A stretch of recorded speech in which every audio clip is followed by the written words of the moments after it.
I am Amanda Wilson, 32 years old, and last Christmas shattered every illusion I still held about my family. I had worked harder than ever that year, late nights at the office, back-to-back projects, pushing myself to earn the promotion that nearly broke me. I came home to Portland for the holidays with a quiet hope, maybe this time, after years of being overlooked, they would finally see me. Instead, I sat cross-legged on the living room rug, watching my younger sister Heather unwrap a velvet-covered box. Inside were keys to a gleaming brand-new Audi, her second car in 3 years. My parents clapped and cheered as if she had won an Olympic medal. Cameras flashed, champagne corks popped. I forced a smile, my stomach twisting as though I were swallowing shards of glass. Then it was my turn. My mother handed me a small, lightweight package wrapped in gold paper. I tore it open, holding my breath. Inside was a cheap pink ceramic piggy bank with a single dollar bill tucked through the slot. "This," my mother said, smiling warmly as though she had just handed me the world, "is our contribution to your future home, sweetie." Heather squealed and hugged Dad, dangling her car keys in the air like jewelry. I sat frozen, clutching the piggy bank, the weight of 32 years pressing down on me. That was my worth to them, $1 and a ceramic trinket. That night, when the laughter faded and the wine glasses clinked in the kitchen, I quietly packed my suitcase. No goodbyes, no confrontation. I simply walked out the door, loaded my bags into my car, and drove into the December night. Halfway down the freeway, my phone buzzed with a notification. My family group chat lit up with photos of Heather posing beside her Audi in the driveway, everyone commenting about how our shining star deserves the best. Not one message asked where I had gone. Before I tell you where I ended up that night, let me know in the comments where you're watching from, and subscribe so you don't miss the next chapter of my journey, because what came after was the start of my self-worth. Growing up as the firstborn daughter in the Wilson household had always been an exercise in invisibility. Our suburban Portland home looked like a postcard from the outside, the neat lawn, the white shutters, the perfect holiday decorations, but inside, everything revolved around appearances, and appearances revolved around Heather. The pattern started early. I was 7 when she was born, and overnight my existence became background noise. I remember coming home from school clutching spelling tests with gold stars, only to be met with distracted nods because Heather had just learned to crawl. When she got her first participation ribbon at a preschool event, we went out for ice cream. When I won my 3rd grade science fair, my parents said, "That's nice, Mandy," and changed the subject. On my 10th birthday, they completely forgot to buy a cake. They had spent the day shopping for Heather's new nursery furniture. That evening, as I tried not to cry over the meatloaf dinner, my mother stuck a candle into a dinner roll, lit it, and sang off-key while my father chuckled.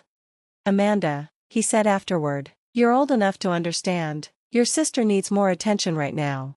That phrase became the soundtrack of my childhood. Be responsible. You're the big sister. And responsible I became. At 12, I was cooking spaghetti and grilled cheese sandwiches while Mom fussed over Heather's wardrobe. At 14, I was babysitting my sister nearly every weekend so my parents could attend her endless dance recitals or take her shopping. My debate team finals? My student council campaigns? My solo in the choir concert? None of those warranted their presence. "We know you'll do great without us there," Mom would say, squeezing my shoulder before dashing out the door. "You're our independent girl." Independence wasn't a choice, it was survival. I filled out my own college applications, applied for scholarships, and figured out transportation when I got into the state university. Heather, meanwhile, got Dad's old car at 16, private tutoring when her grades slipped, and endless cheerleading for every minor accomplishment. Looking back now, that pink piggy bank wasn't an anomaly. It was the perfect symbol of 32 years of crumbs dressed up as love. And that's why, on Christmas night, I finally decided to leave. It takes time to admit that a connection you've clung to all your life is, in truth, unhealthy. For me, that realization arrived like a quiet wave, gentle on the surface, but devastating in its undercurrent. That night, I fell asleep on Samantha's guest bed, exhausted, hollow, but strangely peaceful. For the first time in my 32 years, I had chosen myself over the relentless expectations of my family. The road ahead stretched uncertain and unpaved, but for once, it was mine to walk. On the nightstand beside me sat the pink piggy bank, absurd and almost mocking, yet in that moment, it shifted in meaning, no longer just a symbol of dismissal and neglect. It became something else entirely, a marker of the night I finally said enough. A reminder that I deserved more than crumbs disguised as love. January in Seattle came wrapped in endless rain. Gray skies blurred into gray sidewalks, and water collected in tiny rivers along the curbs. Yet, beneath that heavy atmosphere, I began my quiet reconstruction. The first week in Samantha's apartment became an exercise in decompression. I slept until late morning, letting years of accumulated exhaustion unravel. I took long, meandering walks with an umbrella in hand, watching raindrops slide down the fabric as though they were years of silence washing off my skin. I let myself breathe, unmeasured, unjudged. My phone stayed mercifully quiet, because I had silenced it. Blocking my family's numbers was both terrifying and liberating. Still, the emails trickled in, gathering in the folder I had created specifically to contain their voices. The subject lines were revealing in their own way. Your behavior is unacceptable. Are you safe? Bills past due. Always demands. Always accusations wrapped in thinly veiled concern. I opened them only occasionally, letting the words skim the surface of my mind before closing them again. For the first time, I was giving myself permission to heal before engaging. Samantha, patient as ever, gently nudged me back toward life. With her encouragement, I began exploring the city. Seattle felt like an in-between space, a liminal stage between the familiarity of Portland and the vast unknown of independence. The moody skies mirrored my own unsettled state, while the evergreen trees whispered endurance. I wandered through Pike Place Market, smelled coffee roasting in the damp air, and stood at the edge of the Sound watching ferries glide through the mist. It wasn't home yet, but it was possibility. One rainy evening, takeout cartons spread across Samantha's coffee table. I finally voiced the next step. The transfer paperwork came through. I told her, chopsticks paused midair. I start at the Seattle office next Monday. She set her glass down with a grin that lit up the dim apartment. That calls for celebration. She filled our wine glasses and raised hers toward me. To new beginnings.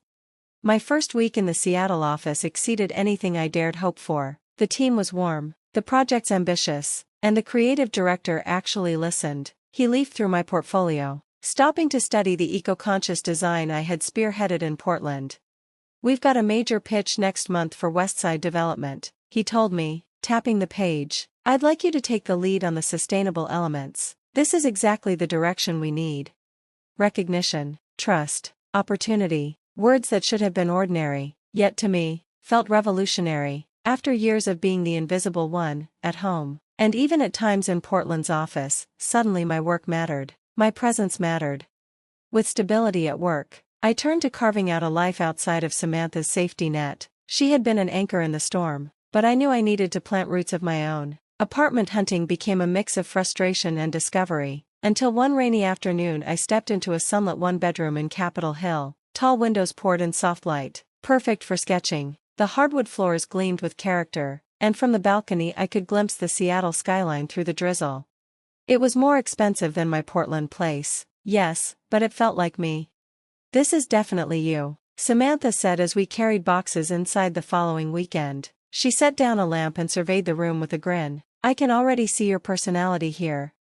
Her words lingered as I unpacked. My personality. Not the responsible older daughter designed to compensate for Heather's whims. Not the afterthought to her shining existence. Just me, shaping a life by my own design, without apology. That night, as I lay in my own bed for the first time, surrounded by half-unpacked boxes and the faint sound of Seattle rain against the glass, I felt it again, that fragile but undeniable peace. The piggy bank rested on the dresser, not as an insult, but as a reminder, I had finally chosen myself. And I would keep choosing myself, no matter how long it took to learn what that truly meant.